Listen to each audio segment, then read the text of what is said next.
Amener plus de végétal, c'est bon pour notre santé, c'est bon pour l'environnement, c'est bon pour la biodiversité. Je pense que cet enjeu, il est clé dans le futur et je pense, c'est ma conviction personnelle, que ça doit venir des gens. Ça doit pas être quelque chose qu'on se force à faire.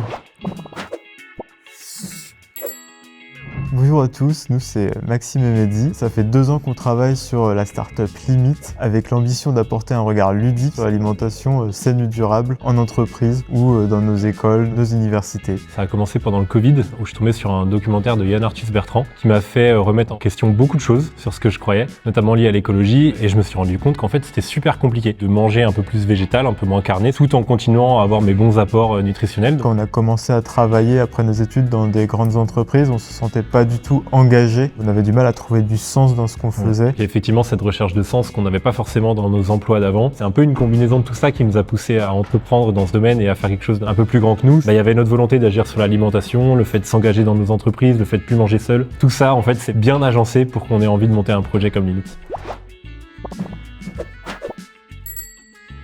Avec Limit, l'idée c'est de proposer des challenges collaboratifs. Ces challenges, ils vont permettre de comprendre réellement ce qui se cache derrière notre assiette et également d'apprendre à adopter une alimentation plus saine et plus durable grâce à une simple photo de son repas. Et pour cela, on a développé un score qu'on appelle le score One Health pour une seule santé, qui va comprendre la santé de l'humain, la santé de l'environnement. Nous, l'idée c'est vraiment d'apporter des ordres de grandeur et d'avoir une approche qui est très personnalisée en fonction des besoins de chacun également. On a tendance à se dire que quelqu'un qui fait beaucoup de sport a besoin de beaucoup de protéines animales, donc de manger beaucoup de bœuf.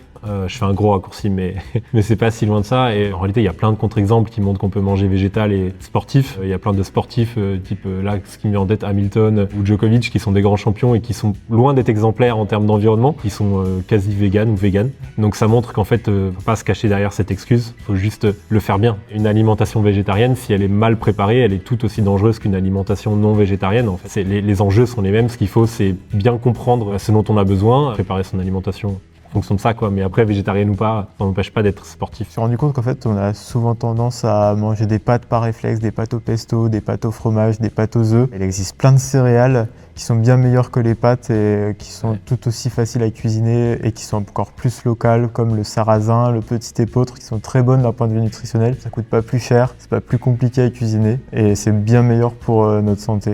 Jamais tout blanc ou tout noir. Le but, c'est pas de pousser les gens à devenir végétariens. C'est pas forcément l'équilibre optimal. L'équilibre optimal, c'est celui dans lequel on se sent bien, tout en prenant en compte l'impact de ce qu'on mange sur les écosystèmes, sur notre environnement et sur notre santé. Il y a beaucoup d'habitudes qui se créent dès le plus jeune âge. Donc même si on se rend compte à une certaine partie de notre vie que ce qu'on nous a inculqué en termes d'habitudes alimentaires, c'est très compliqué de le remettre en cause.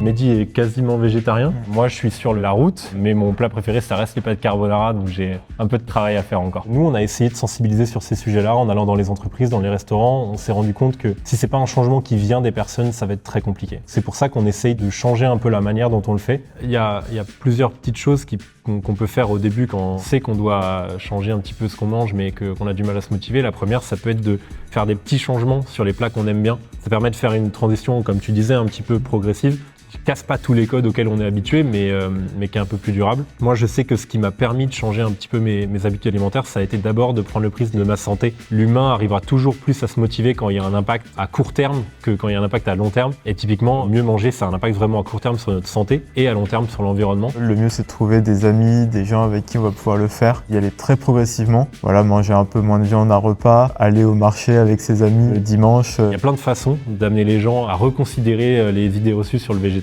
On a vraiment cette approche à la fois environnementale et nutritionnelle, mais encore une fois, c'est comme pour le sport. On arrive à se mettre au sport que quand on est persuadé que ça a un bienfait pour nous et qu'on y prend du plaisir. Pareil pour l'alimentation végétale. Si on voit ça comme un fardeau qu'on s'inflige, ça marchera jamais. Donc ça passe par ce qu'on fait. Je pense que ça passe aussi par ce que vous faites chez Mouvance. Avec Limit, on s'adresse à des organisations qui peuvent être très différentes. Ça peut être des entreprises, des organisations publiques et même des écoles. En fait, l'enjeu pour nous, c'est toujours de d'abord bien fixer avec eux ce qu'ils cherchent avec Limit. On fait toujours un rendez-vous de découverte du produit et aussi de définition des métriques. Il y a des entreprises qui vont être très portées sur réduire l'impact environnemental, d'autres plus sur promouvoir une alimentation plus saine chez leurs employés. Donc on définit toujours ça pour mettre en place les métriques qui font sens. Le deuxième point aussi, c'est qu'on a créé l'application pour qu'elle puisse fonctionner, peu importe la typologie de repas qu'on va avoir. Si les personnes mangent dans un restaurant d'entreprise, un restaurant public, ramènent leur repas dans leur Tupperware ou autre, le fonctionnement il est exactement pareil. Donc ça nous permet, même si on adapte les défis, les challenges aux différentes organisations, l'expérience peut la transposer à tout type d'acteurs. Sur le cas par exemple des écoles, nous le but c'est c'est pas forcément de mettre une application de plus dans les mains des enfants par exemple, plutôt faire jouer les parents sur en fonction de ce qu'on a mangé à midi, qu'est-ce qu'on va pouvoir manger le soir. Et ça peut être aussi dans des universités faire des challenges en équipe par exemple entre les différentes classes, les différentes promotions, ça c'est des choses que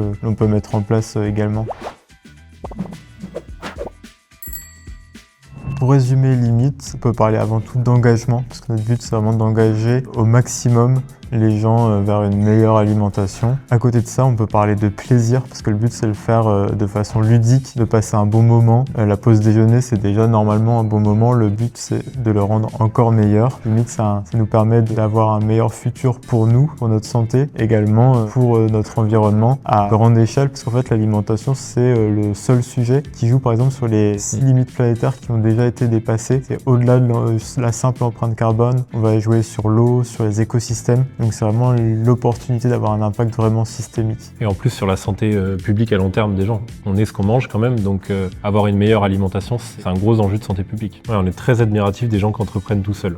C'est constamment des montagnes russes en fait, l'entrepreneuriat. Il y a des moments où tu perds de vue un peu la vision que tu as et tu te demandes si les heures de travail que tu passes, elles ont vraiment un sens. Et en fait le fait d'être à deux, toi quand t'es en bas, souvent l'autre il va être au moins au milieu. Donc il te remonte, il te tire.